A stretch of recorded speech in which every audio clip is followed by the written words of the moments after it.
July 27th, 1991. Crystal, it pains me to see you single. We have got to find you a boyfriend. Kelly's distressed tone was very cheering to Crystal, though Crystal made no comment in return. Kelly was Crystal's younger sister. The 4-year difference in their ages had made a great difference in their younger years, but now it seemed insignificant and meaningless. Kelly's concern that her older sister was still unmarried was not because Kelly was worried it would happen to her too, but because Kelly wanted Crystal to be as happy as she was. At 22 years of age, Kelly knew who the Lord had chosen for her to marry, and as soon as she graduated from college, she would live happily ever after. Therefore, Kelly couldn't understand why the Lord would be so gracious to her and not to Crystal. Why had it been so easy for her to find her sweetheart, Daniel Corad, and Crystal was still waiting and waiting and waiting patiently? Crystal's patience did indeed still wax strong, but Kelly's patience was over. Kelly's dream was to have a double wedding with her sister, just like her grandparents and great uncle and great aunt had had. In another year's time, she would be married, and if Crystal didn't find her special someone soon, Kelly's dream would go poof. Kelly was not going to wait a minute longer than she had to after graduating before she and Dan tied the unbreakable knot. So since the Lord didn't seem to be cooperating, Kelly thought there must be a reason, and she was determined to do her best to speed things up as time was running out. Kelly knew that Crystal's criteria for a potential husband was strict, but surely she could find someone who would fit the bill. Kelly wondered about this David fellow that Crystal had mentioned being interested in what Crystal was reading enough to make a date with her sister. Of course, Crystal didn't think of it in terms of a date, but maybe David was the one for whom Kelly had been waiting, who would sweep Crystal off her feet. Kelly knew Crystal was looking for someone who was as passionate about her likes and reading material and lifestyle as she was. So maybe David was the answer to her own prayers, and he was Crystal's idea of a Prince Charming. There was Crystal reading again. What made her always have her nose in a book? No, it wasn't a book this time. Crystal, what are you reading?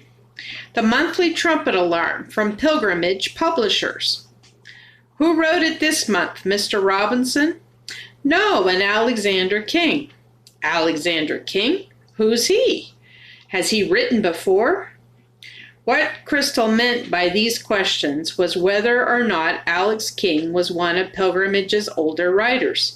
Pilgrimage had been a part of Crystal's and Kelly's family heritage for 4 generations, but Kelly wasn't as keen about Pilgrimage's message as Crystal was, so she was only familiar with the man who was one of the founders of Pilgrimage.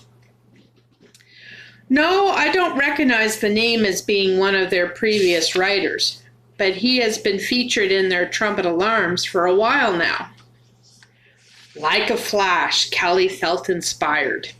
She was given a wonderful idea, and surely it could have only come from the Lord to help speed things up and make all her dreams come true.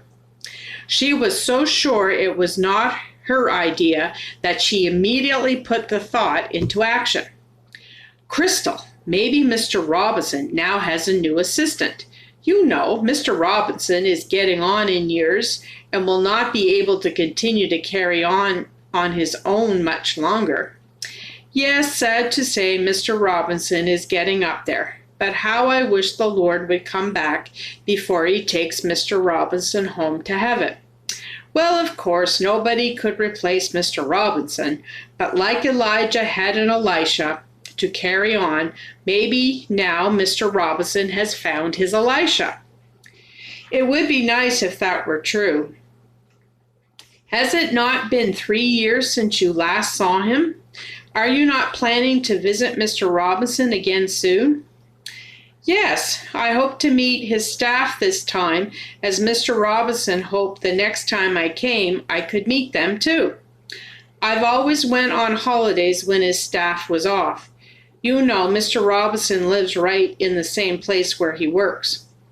Yes, you told me that before. Why don't you find out if Mr. Robinson does have a new assistant?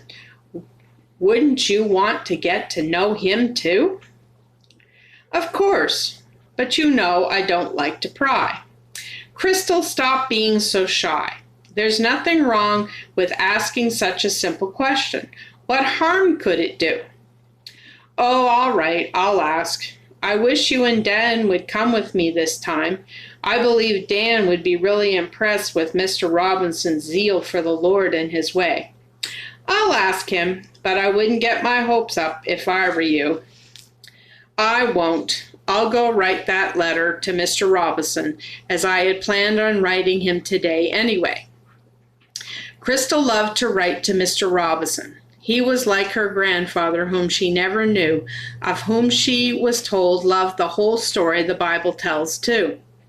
Would she soon lose her proxy grandfather?